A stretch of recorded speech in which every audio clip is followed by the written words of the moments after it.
So hi! Welcome and welcome back to my YouTube channel, and for today's tutorial, ituturo ko sa inyo kung paano nga ba mag-add ng favorite sa ating Instagram account. But first, kindly subscribe to my channel and don't forget to hit the subscribe button and the bell to notify you for my new updates. And if you want to learn more, just keep on watching and let's start.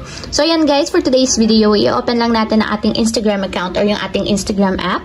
And then pagka-open guys, mula dito sa homepage, itap lang natin yung ating profile para mapunta tayo sa pinakang timeline or profile ng ating Instagram.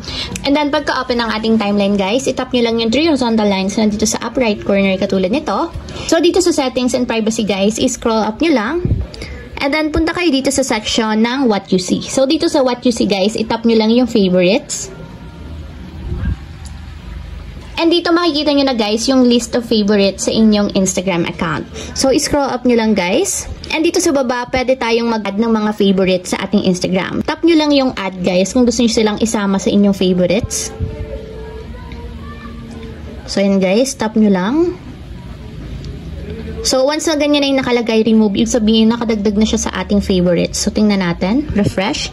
And ayan guys, kung makita nyo, napunta na siya dito sa list of favorites natin sa Instagram. So once kasi guys, na naka-favorite sa atin yung isang account, automatic yan, yun agad yung unang-una nating makikita. Once na nag-post sila, nag-my day, naglagay ng notes, or pwede ding mag-notif agad sila sa atin once na nag-post sila or nag-add ng bagong mga post. So yun yung purpose ng favorites. So ayun lang guys, ganun lang kasimple kung paano nga ba mag-add ng favorites sa ating Instagram account. If you have a question, kindly comment down below and don't forget to hit the subscribe button and the bell to notify you for new updates.